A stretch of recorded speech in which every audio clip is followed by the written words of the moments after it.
Bismillahirrahmanirrahim. Assalamualaikum warahmatullahi wabarakatuh. Innal hamdalillah nahmaduhu wa nasta'inuhu wa nastaghfiruh wa natubu ilaihi wa na'udzu billahi min shururi anfusina wa min sayyiati a'malina.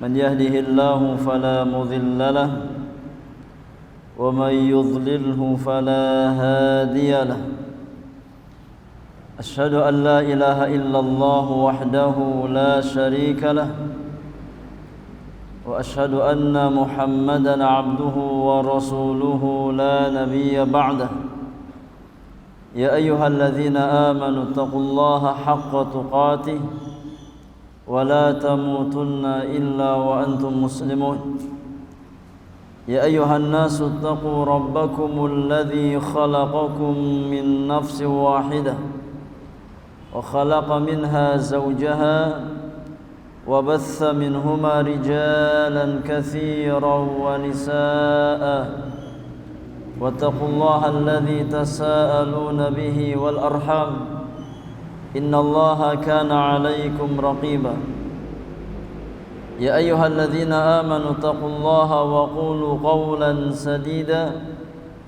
يصلح لكم أعمالكم ويغفر لكم ذنوبكم ومن يطع الله ورسوله فقد فاز فوزا عظيما فإن أصدق الحديث كتاب الله وخير الهدي هدي محمد صلى الله عليه وسلم وشر الأمور محدثاتها وكل محدثة بدعة وكل بدعة ضلالة وكل ضلالة في النار أما بعد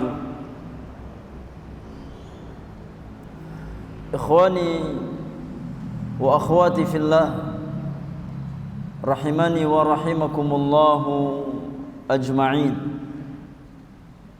Jamaah sekalian, kaum muslimin dan kaum muslimat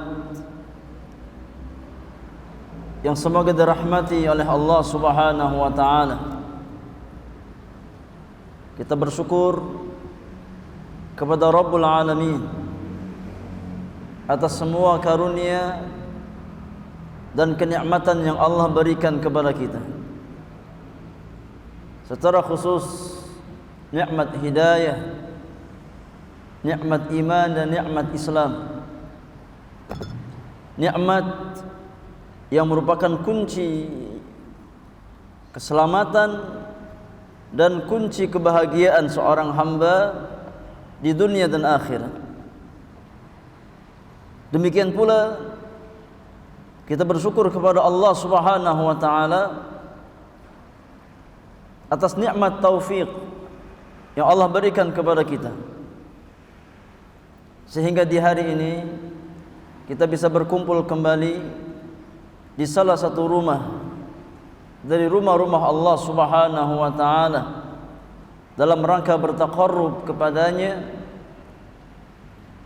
dengan salah satu amal ibadah yang sangat tinggi nilainya di hadapan Allah Subhanahu wa taala, sebuah amal ibadah yang dikabarkan oleh Nabi kita Muhammad sallallahu alaihi wasallam sebagai wasilah yang akan memudahkan langkah kaki seorang hamba untuk berjalan menuju surga Allah Subhanahu wa taala. Rasulullah sallallahu alaihi wasallam bersabda, "Wa man salaka tariqan yaltamisu fihi ilman sahalallahu lahu bihi tariqan ilal jannah." Barang siapa yang menempuh satu perjalanan dalam rangka menuntut ilmu, dalam rangka mengkaji petunjuk Allah Subhanahu wa taala, maka Allah akan mudahkan langkah kakinya untuk berjalan menuju surga Allah Subhanahu wa taala. Dan kita mohon kepada Allah Tabaraka wa Ta'ala, semoga kita semua senantiasa diberikan niat-niat yang tulus, niat-niat yang ikhlas, semata-mata kita datang ke tempat yang mulia ini, di majlis yang mulia ini, semata-mata hanya karena Allah, mengharapkan ridhanya, mengharapkan balasan yang ada di sisi Allah Subhanahu wa Ta'ala. Karena itu syarat mutlak untuk mendapatkan keutamaan ilmu. Ya, syarat mutlak untuk mendapatkan apa yang dijanjikan oleh Allah dan Rasulnya bagi para penuntut ilmu adalah datang ke majlis ilmu dengan membawa niat yang lurus, membawa niat yang tulus, membawa niat yang ikhlas, semata-mata hanya karena Allah Tabaraka wa Ta'ala. Sebagaimana perkataan Al-Imam Ahmad bin Hanbal rahimahullahu ta'ala tatkala beliau mengatakan al-ilmu la yu'adiluhu syai'un liman sahhat niyatuhu. Ilmu itu tidak ada yang bisa menandingi keutamaannya bagi orang yang benar niatnya, bagi orang yang lurus niatnya, yang tulus niatnya dalam menuntut ilmu semata-mata hanya karena Allah Subhanahu wa Ta'ala. Adapun ya seseorang yang datang ke majelis ilmu membawa niat yang tidak ikhlas karena Allah Subhanahu wa Ta'ala, maka Nabi kita Muhammad sallallahu alaihi wasallam telah mewanti-wanti, telah memberikan peringatan kepada kita semuanya. Kata Nabi yang mulia alaihi salatu wassalam, man talaba al-ilma mimma yubtagha bihi wajhullah azza wa jal la yata'allamuhu illa liyusiba bihi 'aradan minad dunya lam yarah raihatal jannah yaumal qiyamah. Na'udzubillah. Kata Nabi yang mulia, barang siapa yang menuntut suatu ilmu yang semestinya ilmu tersebut dia pelajari semata-mata dalam rangka mengharap wajah Allah, namun tidaklah dia mempelajarinya melainkan dengan niat hanya untuk mencari kenikmatan dunia, motivasinya belajar semata-mata hanya untuk mengejar nikmat dunia, maka orang seperti itu kata Nabi tidak akan mencium aroma surga di hari kiamat. Na'udzubillahi min dzalik.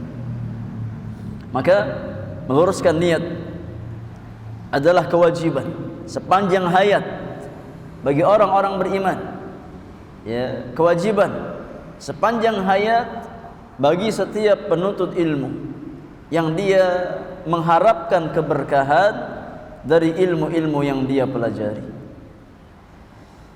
Salawat dan salam semoga tercurahkan kepada qudwah hasanah kita, Nabiur Rahmah, Sayyidul Mursalin, Sayyidul Awwalin wal Akhirin, Sayyidu waladi Adam yaumal qiyamah, Nabi kita Muhammad sallallahu alaihi wasallam, kepada keluarga beliau, kepada sahabat-sahabat beliau, dan kepada setiap umat Rasulullah sallallahu alaihi wasallam yang senantiasa berusaha untuk istiqamah di atas petunjuk dan sunnah-sunnahnya. Ikhwani wa akhwati fillah, a'azakumullah. Kita melanjutkan pelajaran kita di dalam mengkaji kitab Ushulus Sunnah, pokok-pokok sunnah. Di antara poin-poin dalam bab akidah yang diyakini oleh Ahlus Sunnah wal Jamaah, yang dibangun di atas dalil-dalil yang datang dari Allah dan Rasulnya sallallahu alaihi wasallam. Kitab Ushulus Sunnah karya Imam Ahlus Sunnah Al-Imam Al-Mubajjal Ahmad bin Hanbal Asy-Syaibani rahimahullahu tabaraka wa ta'ala. Dan di kesempatan yang berbahagia ini kita masuk poin yang ke-21 tentang kewajiban mengimani syafaat, yakni syafaat Nabi sallallahu alaihi wasallam. Ahlus Sunnah meyakini dan menetapkan adanya syafaat di hari kiamat.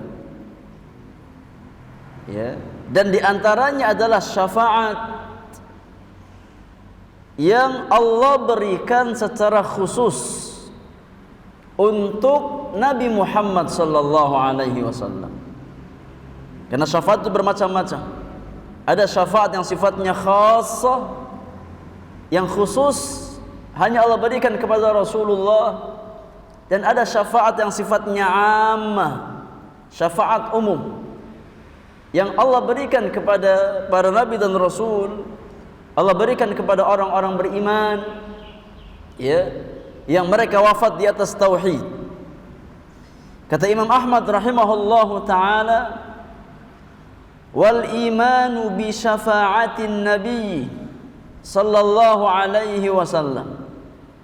Di antara pokok keyakinan Ahlus Sunnah adalah beriman terhadap syafaat Nabi sallallahu alaihi wasallam. Nah, ini bagian dari pokok akidah Ahlus Sunnah wal Jamaah. Ahlus Sunnah wal Jamaah meyakini adanya syafaat yang dimiliki oleh Rasulullah sallallahu alaihi wasallam. Wa biqaumin yukhrajuna minan nar ba'dama ihtaraqu wa saru fahman. Dan mengimani adanya suatu kaum yang dikeluarkan dari api neraka setelah mereka terbakar dan menjadi arang, ya, menjadi arang di dalam neraka Allah. Dikeluarkan, ya, mereka dari api neraka tersebut. Fayu'maru bihim ila nahrin ala babil jannah. Kemudian mereka diperintahkan menuju sungai yang berada di depan pintu surga. Ya, ahlun nar dari kalangan orang-orang beriman yang mati di atas tauhid, namun mereka masuk neraka karena dosa-dosa mereka. Setelah mereka disiksa, dibakar menjadi arang, maka Allah perintahkan mereka keluar dari api neraka. Allah perintahkan mereka untuk menuju sungai yang berada di depan surga, ya. Kama jaa fi al-athar, kaifa syaa Allahu wa kama syaa, innama huwal imanu bihi wat tasdiqu bihi. Kata Imam Ahmad, ya sebagaimana yang tertera di dalam athar, yakni di dalam sunnah yang datang dari Nabi sallallahu alaihi wasallam. Kita meyakini itu semuanya. Meyakini syafaat Nabi, meyakini adanya suatu kaum dari kalangan orang-orang beriman, dari kalangan ahli tauhid yang wafat di atas tauhidnya, namun mereka harus masuk neraka karena dosa-dosa mereka. Ya, mereka akan dikeluarkan dari api neraka dalam kondisi sudah menjadi arang, ya, terbakar di dalam neraka Allah Subhanahu wa taala. Allah perintahkan mereka untuk menuju sungai yang berada di depan pintu surga sesuai dengan, ya, kehendak Allah Subhanahu wa taala. Dan kita, ya, cukup mengimani dan membenarkannya. Adapun kaifiatnya wallahu a'lam, ya, maka Allah Subhanahu wa taala yang Maha mengetahui. Jamaah yang Allah muliakan, ini poin yang ke-21 yang dibawakan oleh Imam Ahmad di dalam kitab Ushulus Sunnah. Ya. Apa itu syafaat? Apa definisi syafaat? Para ulama menjelaskan bahwasannya syafaat secara bahasa itu terambil dari kata asy-syafa'. Asy-syafa'u yang artinya genap. Ya. Ada ganjil, ada genap. Ya. Ada al-watr, ada asy-syafa'. Wasy-syaf'i wal watr. Ada genap, ada ganjil. Maka syafaat secara bahasa terambil dari kata asy-syafa'. Ya, yang bermakna ja'lul fardi zaujan, yakni menjadikan yang ganjil menjadi genap. Ini makna syafaat secara bahasa, menjadikan sesuatu yang ganjil menjadi genap. Ya, itu makna syafaat.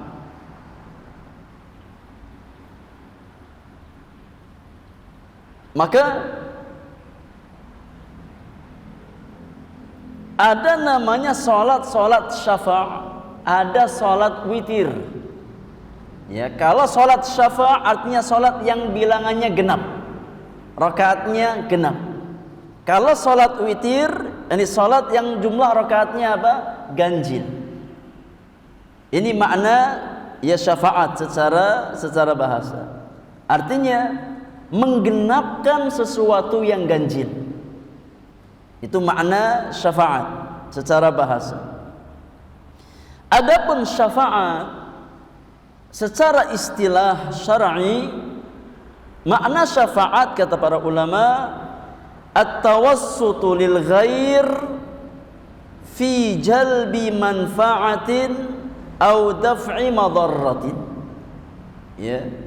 At-tawassut lil ghair, menjadi penengah untuk pihak lain. Ya, at-tawassut dari kata wasit. Tahu wasit, Pak? Wasit artinya penengah. Ya. Maka dalam sepak bola ada wasit. Wasit itu bahasa Arab, artinya penengah. Ya. Jadi syafaat secara istilah syar'i adalah at-tawassut lil ghair, menjadi penengah untuk pihak lain fi jalbi manfaatin. Ya, dalam upaya memberikan manfaat au daf'i madarrah, atau menolak mudarat. Saya ulang, definisi syafaat secara istilah adalah menjadi penengah atau tawassut lil ghair, untuk pihak lain fi jalbi manfaatin, dalam upaya memberikan manfaat, au daf'i madarrah, atau menolak mudarat. Ya. Maka syafaat ini terkait dengan dua hal. Syafaat terkait dengan dua hal. Imma ya bersifat memberikan manfaat kepada pihak lain, atau berusaha untuk menghilangkan mudarat ya dari pihak lain. Itu definisi syafaat secara syar'i, ya dalam istilah syar'i. Dan Nabi kita Muhammad sallallahu alaihi wasallam diberikan syafaat yang khusus dan diberikan syafaat yang umum oleh Allah Subhanahu wa taala. Ya. Rasulullah sallallahu alaihi wasallam memiliki syafaat khassah dan syafaat am. Ada syafaat yang sifatnya khusus hanya dimiliki oleh Nabi Muhammad dan tidak diberikan kepada yang lain. Ya. Maka Rasulullah sallallahu alaihi wasallam diberikan 3 macam syafaat khusus di hari kiamat nanti, yang hanya dimiliki oleh Rasulullah dan tidak dimiliki oleh yang lain. Ya. Syafaat yang pertama yang khusus hanya untuk Nabi itu syafaat uzma. Ya, syafaatul uzma. Itu syafaat di padang mahsyar. Tatkala manusia berdiri di padang mahsyar menanti hari penghisaban amalan mereka. Ya.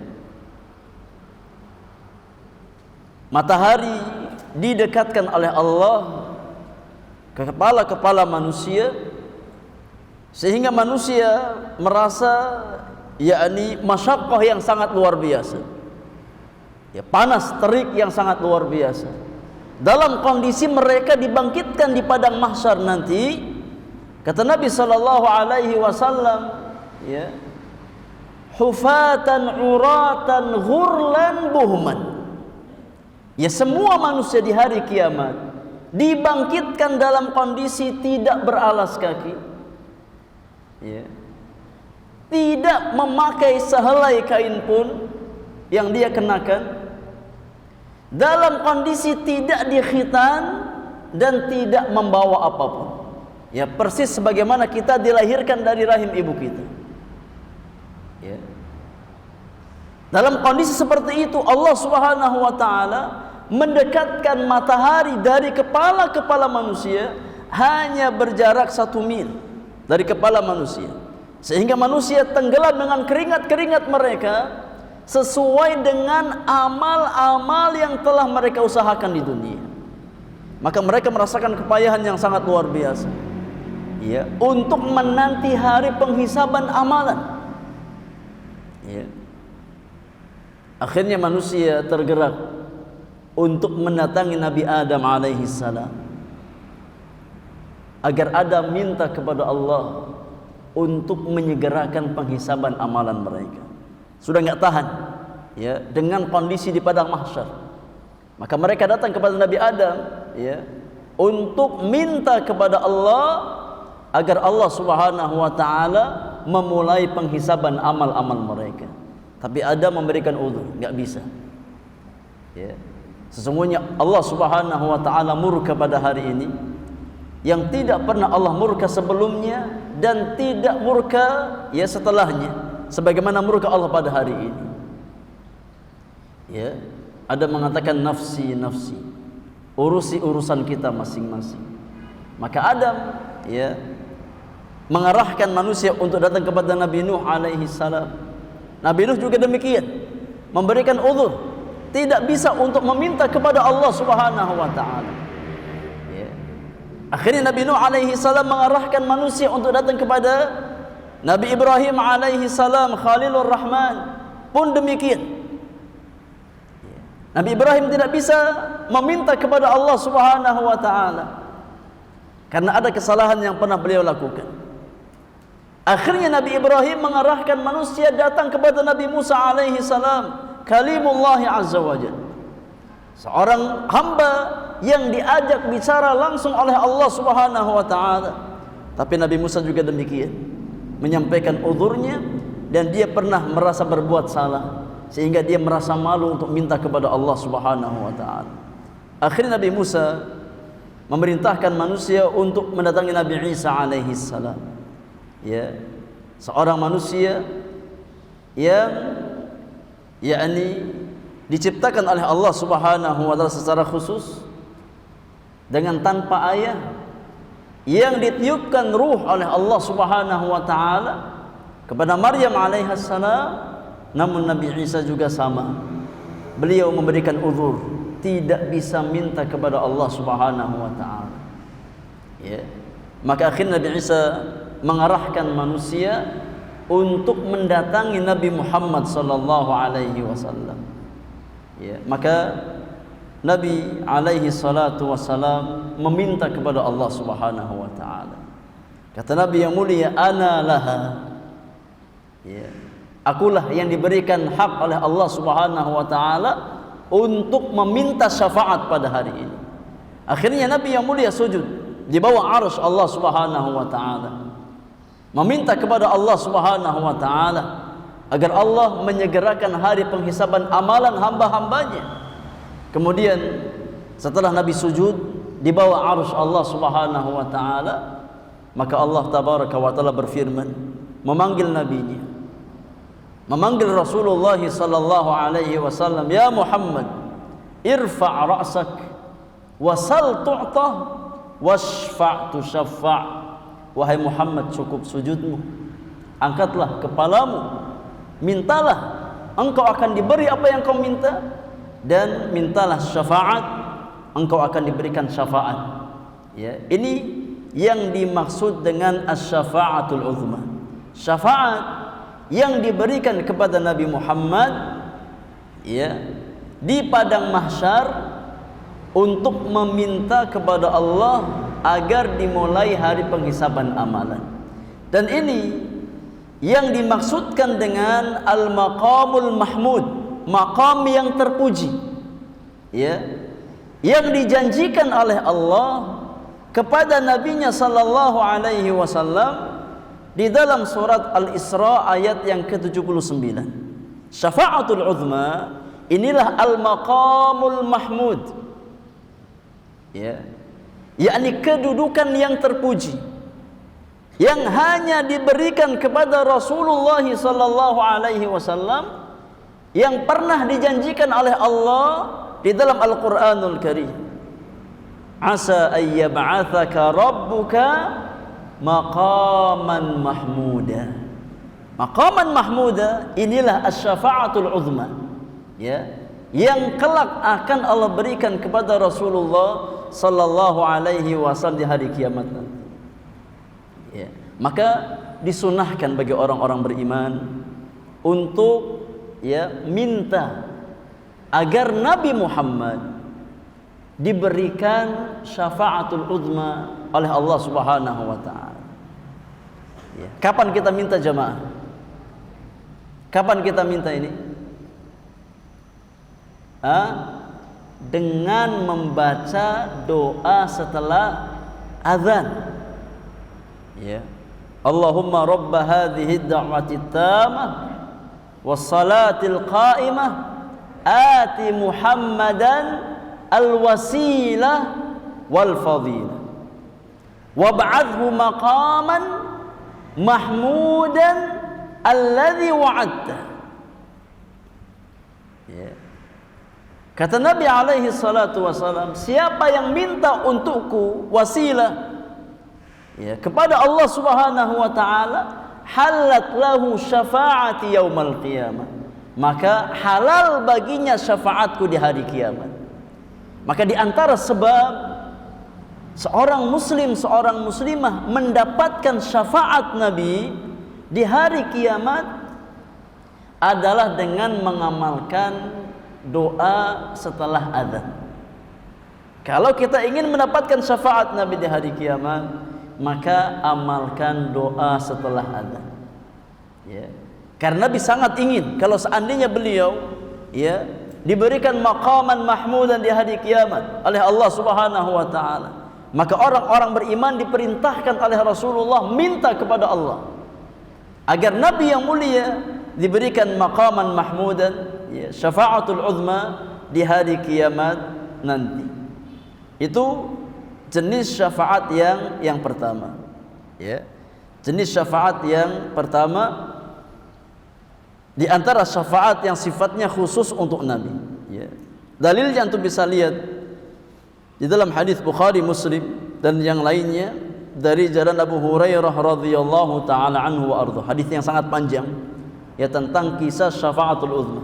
Ya, tapi saya sarikan tadi intinya bagaimana manusia berjalan dari satu nabi ke nabi yang lain, ya, sampai akhirnya mereka minta kepada siapa? Rasulullah sallallahu alaihi wasallam untuk minta kepada Allah, ya, memutuskan, yakni hari penghisaban amalan mereka. Itu syafaat yang pertama.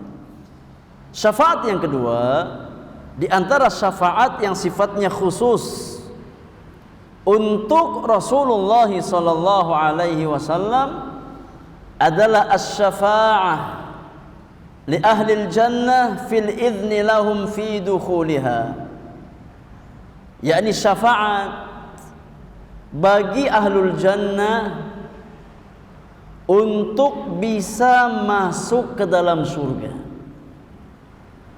atau syafaat untuk minta dibukakan pintu surga.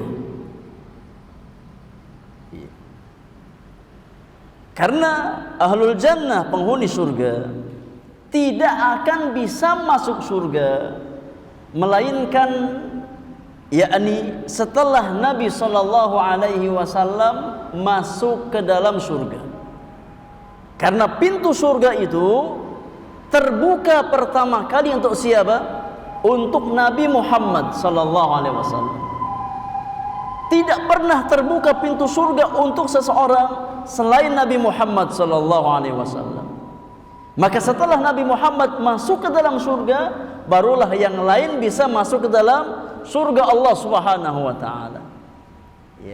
Maka syafaat untuk minta dibukakan pintu surga ini syafaat yang sifatnya khusus, hanya dimiliki oleh Rasulullah sallallahu alaihi wasallam.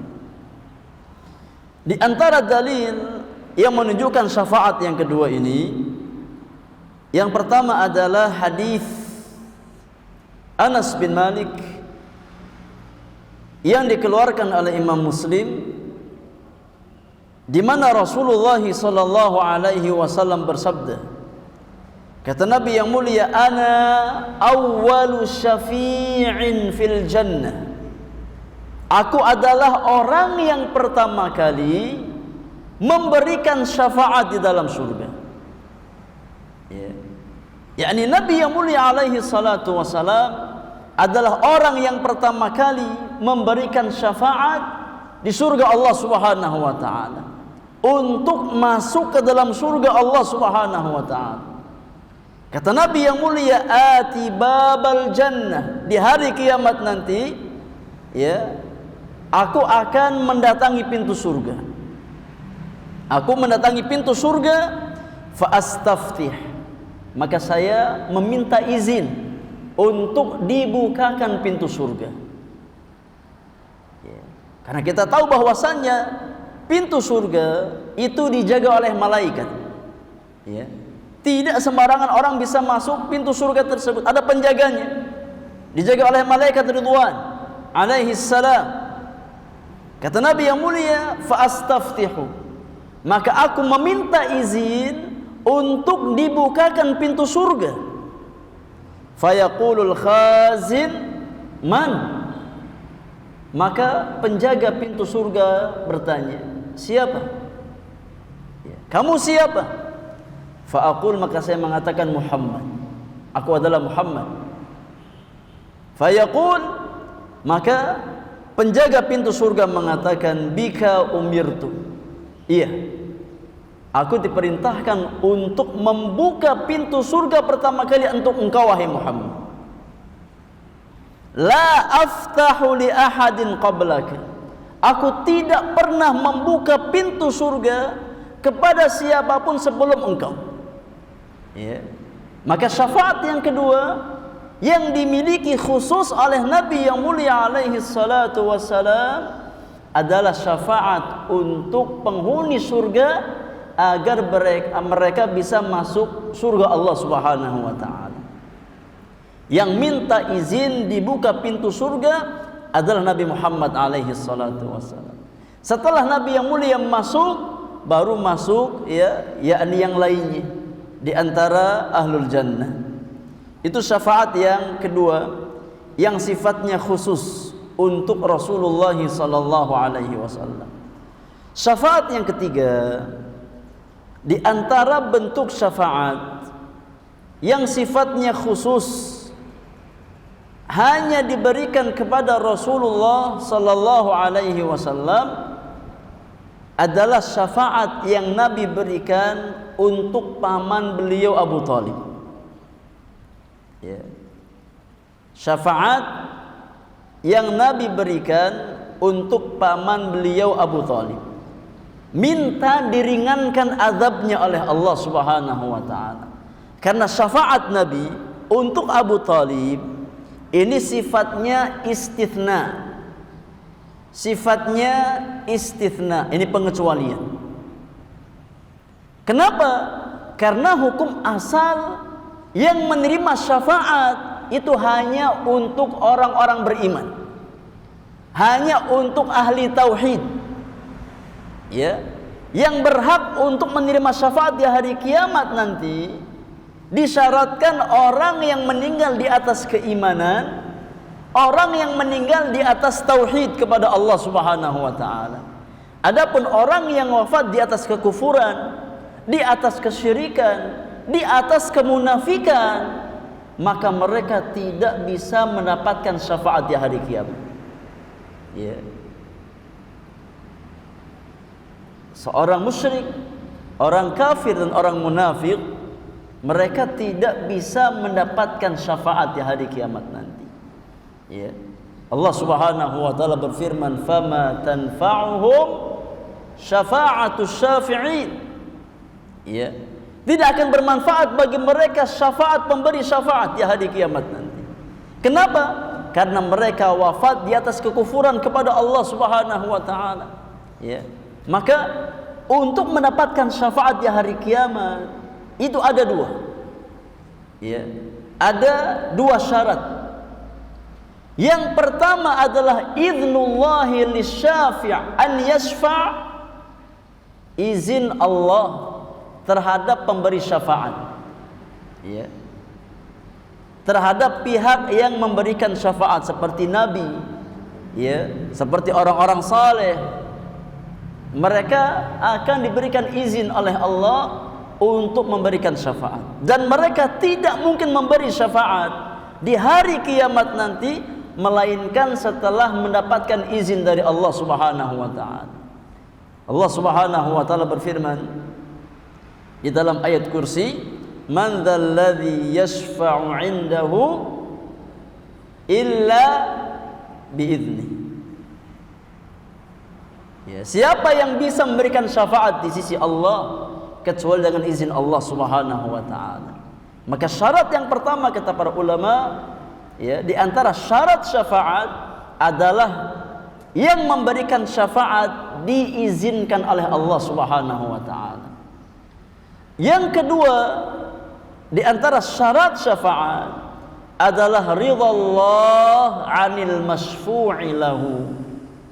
Syarat yang kedua, orang yang diberi syafaat, ya, orang yang diberi syafaat, ya, adalah orang yang diridhoi oleh Allah Subhanahu wa taala, yakni ahli tauhid.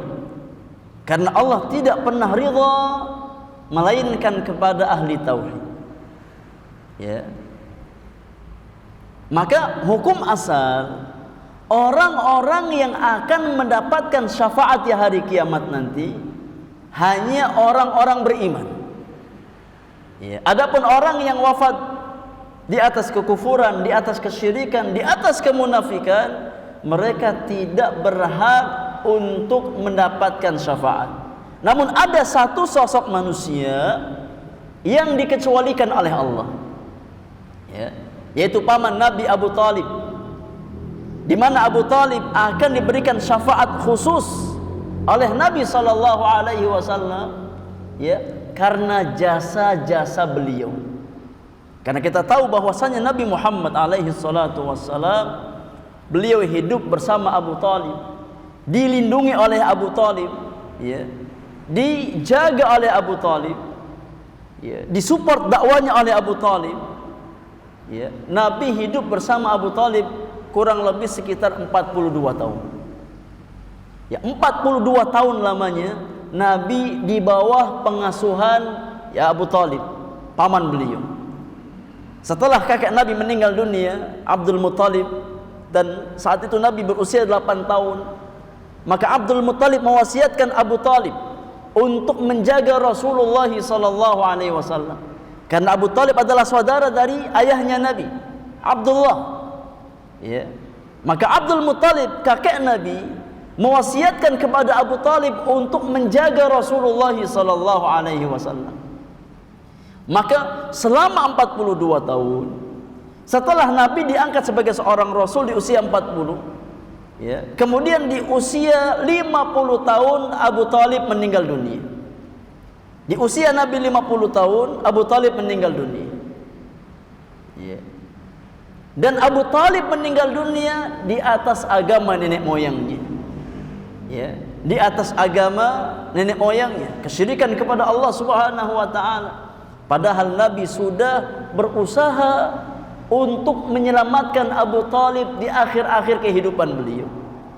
Ya, tatkala Abu Talib sakaratul maut di akhir hayatnya, ya, maka Nabi datang menemui beliau, mengatakan, "Ya am, wahai paman, qul la ilaha illallah kalimatan uhajju laka biha indallah." Wahai pamanku, katakan satu kalimat, ucapkan satu kalimat saja.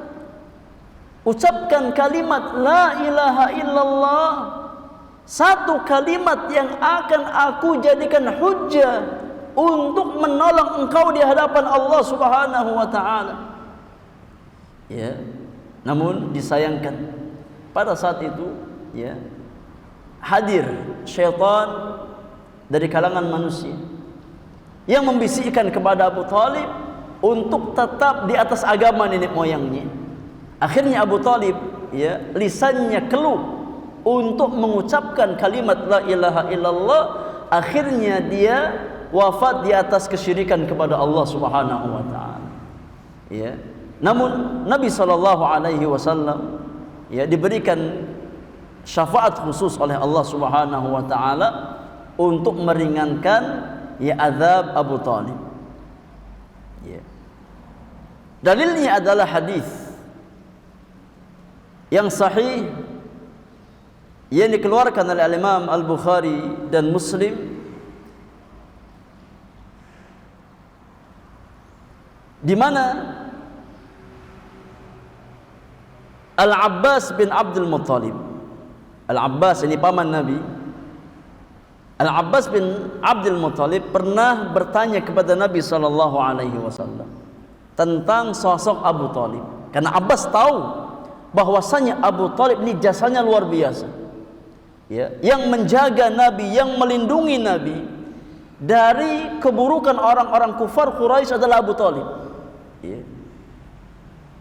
Maka Al-Abbas pernah bertanya kepada Rasulullah, "Ya Rasulullah, hal nafa'ta Abu Talibin bi syai'in fa innahu kana yahutuka wa yaghdabu laka." Ya Rasulullah, apakah engkau bisa memberikan manfaat untuk Abu Talib di hari kiamat nanti? Karena sesungguhnya Abu Talib adalah sosok yang semasa hidupnya menjaga dirimu, ya, dan dia marah karena engkau ya Rasulullah. Yani marah terhadap orang-orang yang berusaha menyakiti Rasulullah sallallahu alaihi wasallam. Apakah engkau bisa memberikan manfaat kepada Abu Talib ya Rasulullah? Karena Abbas tahu betapa besarnya jasa Abu Talib terhadap Rasulullah sallallahu alaihi wasallam. Dan Abu Talib ini, ya, beliau bukannya tidak tahu kebenaran dakwah Muhammad, ya. Abu Talib mengakui kebenaran dakwah Islam yang dibawa oleh keponakannya, oleh Muhammad sallallahu alaihi wasallam. Namun beliau enggan, ya, hanya karena apa? Merasa tidak enak dengan kaumnya. Ya, padahal beliau mengetahui bahwasannya agama, yakni keponakannya, adalah agama yang benar, agama terbaik bagi umat manusia. Ya, sebagaimana yang beliau ucapkan, "Walaqad alimtu bi anna dina Muhammadin min khairi adyanil bariyati dinan. Walaulal malamatu wa makhafatu masabbatin lawajadtani samhan bidzaka mubin." Kata Abu Talib, sungguh saya tahu bahwasannya agama Muhammad adalah agama terbaik bagi umat manusia. Ajaran Muhammad adalah ajaran terbaik bagi umat manusia. Kalaulah bukan karena takut celaan, takut hinaan kaumku, engkau akan dapatkan aku tunduk di bawah agama Muhammad. Ya. Namun ya qaddar Allah menakdirkan bahwasanya Abu Talib ya wafat di atas kekufuran kepada Allah Subhanahu wa taala. Dan ini dengan hikmah yang Allah inginkan, untuk menunjukkan bahwasanya hidayah itu bukan karena seseorang ada nasab dengan Rasulullah. Ya, hidayah itu mutlak pemberian Allah Subhanahu wa taala. Yang memberikan hidayah kepada si fulan dan fulan adalah Rabbul Alamin, bukan nabi, ya, atau bukan keturunan nabi, atau bukan ahli ilmu. Yang membuka hati manusia untuk menerima hidayah Allah adalah Rabbul Alamin, Allah Subhanahu wa taala. Kalau seandainya hidayah di tangan Nabi, Nabi akan berikan kepada orang-orang yang beliau cintai. Ya. Kalau seandainya hidayah di tangan apa? Ya, para Nabi dan Rasul, maka kita tidak akan pernah mendengar cerita ya bapaknya Nabi Ibrahim yakni menentang dakwah anaknya, istri Nabi Lut menentang dakwah suaminya, ya, anaknya Nabi Nuh menentang dakwah ayahnya. Ya, tapi hidayah itu di tangan Allah Subhanahu wa taala, bukan di tangan manusia. Ya. Maka bukan perkara yang mengherankan kalau seandainya ada di antara orang-orang yang terdekat dengan Nabi ternyata wafat di atas kekufuran kepada Allah Subhanahu wa taala. Karena memang Nabi tidak memiliki hidayah, ya, taufik. Yang memiliki hidayah taufik hanyalah Allah Subhanahu wa taala. Maka Abbas bertanya kepada Nabi, apakah engkau bisa memberikan manfaat ya Rasulullah untuk Abu Talib? Sesungguhnya dia semasa hidupnya ia berjuang untuk menjaga engkau dan melindungi dirimu. Abu Talib marah karena engkau ya Rasulullah. Maka Nabi yang mulia bersabda, na'am, iya, aku bisa yakni memberikan manfaat untuk Abu Talib. Huwa fi dhahdahin min nar. Ya, Abu Talib diberikan azab yang paling ringan oleh Allah Subhanahu wa taala. Ya. Dengan sebab aku, Abu Talib diberikan azab yang paling ringan di neraka Allah Subhanahu wa taala. Walaula ana lakana fid darkil asfali minan nar. Kata Nabi yang mulia, kalau bukan karena aku, kalau bukan karena syafaatku, kata Nabi, maka Abu Talib berada di keraknya api neraka. Ya. Namun dengan syafaat Rasulullah sallallahu alaihi wasallam, Abu Talib diringankan azabnya oleh Allah Subhanahu wa taala. Yang seharusnya di kerak api neraka, di dasar api neraka, diangkat oleh Allah. Ya, ditempatkan di tempat yakni penghuni neraka yang paling ringan azabnya. Kita lihat jemaah, ya, bagaimana bentuk azab penghuni neraka yang paling ringan, agar kita bisa membayangkan bagaimana kondisi ahlun nar yang di bawah itu. Ya. Karena an-nar itu darokat, sedangkan jannah itu darajat. Ya. Kalau jannah itu darajat, tingkatannya ke atas. Ya. Semakin mulia, ya, maka semakin tinggi tingkatannya. Sedangkan neraka darokat, semakin ke bawah. Ya. Semakin besar kezaliman, kekufuran, maka tempatnya semakin bawah. Itu bedanya antara tingkatan surga dengan tingkatan neraka. Karena surga bertingkat-tingkat, neraka juga bertingkat-tingkat. Ya. Tapi tingkatan surga itu ke atas, sedangkan tingkatan neraka itu ke bawah. Ya. Kalau surga namanya darajatun, kalau neraka namanya darokatun. Bedanya antara jim dengan kaf. Ya. Kata Nabi sallallahu alaihi wasallam, ya, azab yang paling ringan bagi penghuni neraka adalah azab untuk Abu Talib. Alaihi na'lani min nar yaghli minhuma dimaghuhu, di mana Abu Talib di hari kiamat nanti akan dipakaikan dua sendal na'lani, yang mana kedua sendal tersebut terbuat dari api neraka, yang tatkala dipakaikan di kaki otaknya menjadi mendidih. Dipakaikan di kaki, otaknya menjadi mendidih, karena sendal tersebut. Itu azab penghuni neraka yang paling ringan. Maka bagaimana dengan azab-azab yang di bawahnya? Maka ini syafaat yang sifatnya khusus untuk Rasulullah sallallahu alaihi wasallam. Jadi ada 3 syafaat yang khusus hanya Allah berikan kepada Nabi Muhammad. Yang pertama syafaat apa? Syafaat uzma di padang mahsyar nanti. Yang kedua syafaat untuk minta dibukakan pintu surga di hari kiamat nanti. Yang ketiga syafaat untuk paman beliau Abu Talib, agar diringankan azabnya di hari kiamat nanti. Ini 3 macam syafaat khusus yang hanya Allah berikan kepada Rasulullah sallallahu alaihi wasallam.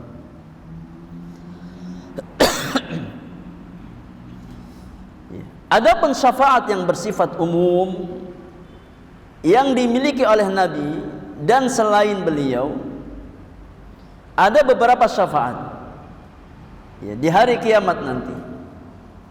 Yang pertama di antara contoh syafaat umum adalah syafaat di dalam mengangkat derajat ahli jannah.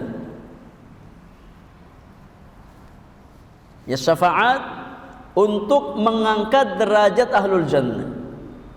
Di mana ahlul jannah mereka ditempatkan di surga sesuai dengan amal-amal mereka. Dan Allah Subhanahu wa taala memberikan kesempatan kepada para nabi dan rasul dan orang-orang beriman untuk mengangkat derajat mereka di surga Allah Subhanahu wa taala. Ini di antara bentuk syafaat yang sifatnya umum, syafaat untuk mengangkat derajat ahlul jannah. Yang seharusnya dia menempati derajat tertentu kemudian ditinggikan lagi oleh Allah dengan wasilah syafaat sebagian hamba-hambanya. Yang kedua, di antara bentuk syafaat yang sifatnya umum diberikan kepada Nabi dan selain beliau adalah syafaat untuk suatu kaum yang mereka berhak untuk masuk neraka. Syafaat untuk suatu kaum yang berhak untuk masuk ke dalam api neraka karena dosa dan maksiat mereka, namun tidak jadi masuk neraka. Karena syafaat tersebut, syafaat terhadap satu kaum yang sudah berhak untuk masuk ke dalam neraka karena maksiat-maksiat mereka, namun tidak jadi masuk neraka karena diberikan syafaat sebelum mereka masuk neraka.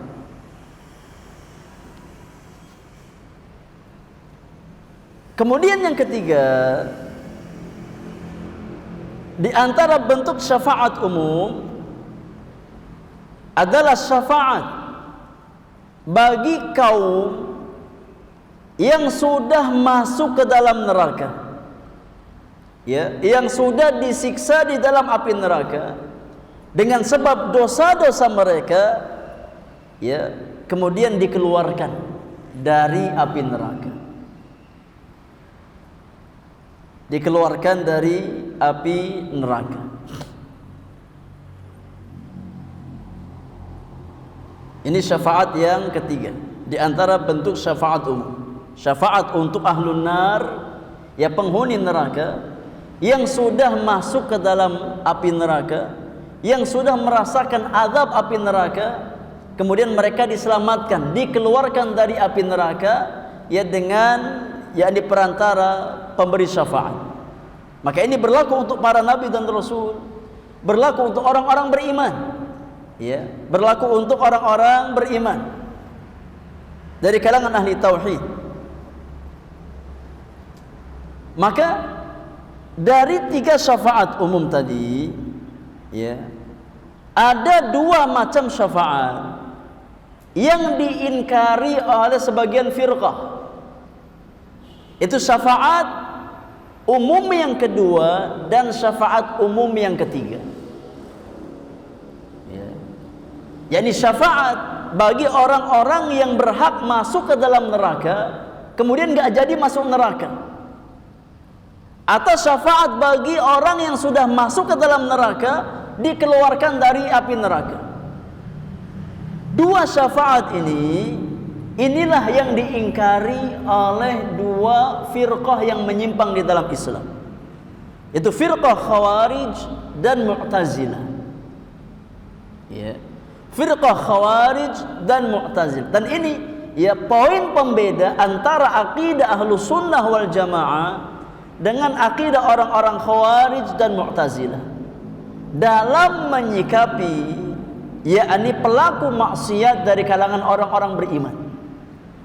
Yeah.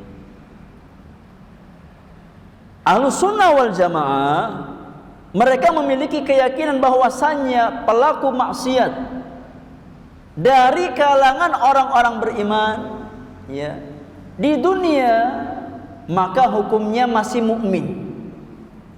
Ya, hukumnya masih mukmin, tapi mukmin yang fasik. Para pelaku dosa besar dari kalangan orang-orang beriman, ya selama dosanya di bawah level kesyirikan, bukan kekufuran dan bukan kemunafikan, maka dia masih mukmin, masih punya keimanan. Ya, meskipun dia adalah mukmin yang fasik karena dosa besarnya, tapi tidak keluar dari keimanan. Adapun orang-orang Khawarij, maka mereka memiliki keyakinan bahwasannya pelaku dosa besar itu keluar dari Islam. Ya. Orang-orang Khawarij menghukumi pelaku dosa besar, ya, meskipun bukan kesyirikan, bukan kekufuran, ya mereka meyakini bahwasannya pelaku dosa besar dari kalangan orang-orang beriman kufur, keluar dari Islam. Ya, sedangkan orang-orang Mu'tazilah mereka memiliki keyakinan bahwasanya pelaku dosa besar dari kalangan orang-orang beriman mereka berada di satu manzilah di antara 2 manzilah. Tidak mukmin, tidak kafir, tapi di tengah-tengah. Ya. Adapun Ahlus Sunnah meyakini bahwasanya pelaku maksiat, pelaku dosa besar dari kalangan orang-orang beriman mereka tetap mukmin. Ya, tetap mukmin dan tidak keluar dari keimanannya, tapi mukmin yang kurang sempurna imannya. Ya, mukmin yang fasik karena dosa besarnya. Adapun di akhirat, maka Ahlus Sunnah meyakini bahwasanya pelaku dosa besar mereka tahta masyiatillah, di bawah kehendak Allah Subhanahu wa taala. Kalau Allah berkehendak Allah maafkan mereka, kalau Allah berkehendak Allah akan azab mereka. Ya. Sesuai dengan nas-nas yang datang ya tentang masalah hukum pelaku dosa besar. Adapun orang-orang Khawarij dan Mu'tazilah mereka sepakat bahwasanya pelaku dosa besar di akhirat mereka kekal di api neraka, enggak bisa keluar selama-lamanya. Ya. Makanya mereka mengingkari ya syafaat tentang yakni pelaku dosa besar yang berhak masuk surga kemudian enggak jadi masuk surga. Mereka ingkari itu. Karena mereka meyakini bahwasanya pelaku dosa besar pasti masuk neraka. Ya, pasti masuk neraka. Tidak mungkin selamat dari api neraka.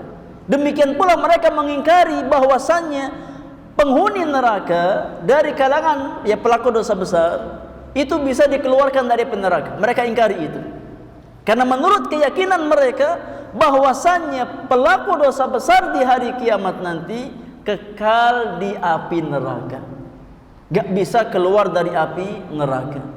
Tapi ahlu sunnah mereka tegak di atas hujjah, di atas dalil yang datang dari Allah dan Rasulnya sallallahu alaihi wasallam. Maka mereka menetapkan syafaat untuk ahlul kabair, untuk pelaku dosa besar dari kalangan orang-orang beriman. Ya, dan dalil tentang syafaat mereka itu datang dengan jumlah yang sangat banyak. Ya, sampai-sampai kata para ulama bahwasanya hadis-hadis yang berbicara tentang syafaat bagi ahli tauhid, para pelaku dosa besar dari kalangan orang-orang beriman, itu jumlahnya mutawatir. Ya. Hadisnya hadis yang mutawatir, yakni datang dari banyak jalan. Ya. Tidak boleh kita mengingkari. Ya, karena sangat banyak dalil yang menunjukkan tentang masalah syafaat ya di hari kiamat nanti bagi ahli tauhid yang mereka meninggal dunia di atas tauhid, di atas keimanan. Maka ini ya poin pembeda antara aqidah ahlus sunnah yang dibangun di atas Al-Quran dan Sunnah dengan akidah sekte-sekte yang menyimpang dalam masalah syafaat, seperti orang-orang Khawarij dan orang-orang Mu'tazilah yang mereka menafikan dan tidak meyakini adanya syafaat bagi orang-orang beriman yang meninggal dia di atas dosa-dosa besar. Nah, adapun makna ya ucapan Imam Ahmad, wal imanu bi syafa'atin nabi sallallahu alaihi wasallam wa bi qaumin yukhrajuna minan nar ba'da ma ihtaraqu wa saru fahman. Dan kita meyakini adanya suatu kaum yang mereka akan dikeluarkan dari api neraka. Ini ahli tauhid ya. Kaum yang akan dikeluarkan dari api neraka itulah orang-orang beriman yang mereka harus mampir dulu ke neraka karena dosa-dosa mereka. Ya. Karena dosa-dosa mereka harus dibakar terlebih dahulu ya, karena dosa-dosa mereka sampai mereka menjadi faham, menjadi arang. Ya, menjadi arang. Namun enggak mati. Ya karena enggak ada lagi kematian. Yakni manusia dalam kondisi seburuk apapun di hari kiamat ya, meskipun sudah menjadi arang ya, maka mereka tidak pernah lagi merasakan kematian ya. Dikembalikan lagi kepada kondisi yang normal, kemudian diazab lagi dan terus seperti itu ya. Namun ahli tauhid, orang-orang beriman yang wafat di atas keimanannya, kelak suatu saat setelah yakni dosa-dosa mereka bersih dengan dibakar di api neraka, pasti ada saatnya mereka keluar ya. Maka yakni sebanyak apapun dosa orang beriman di hari kiamat nanti, selama dia wafat di atas keimanan, wafat di atas tauhid, selamat dari kemunafikan, selamat dari kesyirikan, masih ada kesempatan untuk masuk surga Allah Subhanahu wa taala. Ya. Di dalam hadis Muslim dari jalan Abu Sa'id Al-Khudri disebutkan ya, di mana Rasulullah sallallahu alaihi wasallam menceritakan suatu kaum ya yang mereka sudah terbakar menjadi arang, kemudian dikeluarkan dari neraka Allah Subhanahu wa taala. Kata Nabi yang mulia, faji'a bihim, kemudian didatangkanlah mereka ya penghuni neraka itu, dhabair, didatangkan mereka ya secara kelompok-kelompok. Fabuthu ala anharil jannah, kemudian mereka dimasukkan ke dalam air, ke dalam sungai di surga Allah Subhanahu wa taala, dibersihkan ya, dicuci dengan menggunakan sungai di surga Allah Subhanahu wa taala. Ya. maka akhirnya mereka tumbuh, ya, mereka bersih lagi, ya, mereka tumbuh menjadi manusia biasa, dan akhirnya mereka yakni diberikan kenikmatan surga oleh Allah Subhanahu wa taala. Nah, adapun makna athar yang diisyaratkan oleh Imam Ahmad, ya, makna athar yang diisyaratkan oleh Imam Ahmad di dalam ucapan beliau, kama jaa fil athar, sebagaimana yang datang dalam athar, maka beliau mengisyaratkan sebuah hadis yang dikeluarkan oleh Imam Al-Bukhari dan Muslim dari jalan sahabat yang mulia Abu Sa'id Al-Khudri radhiyallahu taala anhu wa ardhah, di mana Rasulullah sallallahu alaihi wasallam pernah bersabda, kata Nabi yang mulia, yudkhilullahu ahlal jannati al-jannah, Allah akan memasukkan penghuni surga ke dalam surga. Yudkhil man yasha'u bi rahmatihi, Allah masukkan ke dalam surganya, ya, orang yang dia kehendaki dengan rahmatnya. Wa yudkhilu ahlan narin nar, dan Allah Subhanahu wa taala masukkan, ya, penghuni neraka ke dalam neraka. Ini ahlul jannah masuk ke dalam surga, ahlun nar masuk ke dalam neraka. Thumma yaqul, kemudian Allah Subhanahu wa taala berfirman, unzuru man wajadtum fi qalbihi mithqala habbatin min khardal min imani fa akhriju. Allah perintahkan orang-orang beriman di hari kiamat nanti, coba cari, lihat, ya, ke dalam neraka siapa saja yang kalian dapatkan, ya, di dalam hatinya ada keimanan meskipun sekecil biji dzarrah, maka keluarkan dia dari api neraka. Cari orang-orang beriman yang masih singgah di neraka, yang di dalam hatinya ada keimanan meskipun sekecil biji dzarrah. Fayukhrajuna humaman minha qad imtahasu, maka dikeluarkanlah mereka, ya, orang-orang beriman meskipun punya sedikit keimanan, sekecil biji dzarrah keimanan, ya, mereka dikeluarkan dari api neraka Allah Subhanahu wa taala dalam kondisi terbakar menjadi arang, ya, menjadi arang, ya, sudah, yakni terbakar, ya, menjadi arang. Fayulqauna fi nahril hayat awil hayat, kemudian mereka dimasukkan ke dalam sungai kehidupan, ya, di dalam sungai kehidupan. Fayanbutuna fihi kama tanbutul hibbah fi janibis sail au fi hamilis sail, maka penghuni neraka tadi yang sudah menjadi arang, setelah dimasukkan ke dalam sungai kehidupan di surga Allah Subhanahu wa taala, mereka kembali tumbuh, ya, sebagaimana tumbuhnya, ya, tumbuhan, ya, tumbuhnya, yakni biji-bijian di musim hujan, ia tumbuh, ya, untuk menjadi manusia yang sempurna. Maka ini diantara dalil-dalil, ya, yang berbicara tentang syafaat di hari kiamat nanti, baik syafaat khusus untuk Nabi ataupun syafaat umum, ya, sehingga tatkala di neraka tidak tersisa lagi orang-orang beriman, maka Allah tutup neraka itu, ya. Tatkala tidak tersisa orang-orang beriman, ya, meskipun sekecil biji dzarrah keimanan mereka, yang tersisa imma musyrik, imma kafir, imma munafik, maka yakni neraka ditutup oleh Allah Subhanahu wa taala.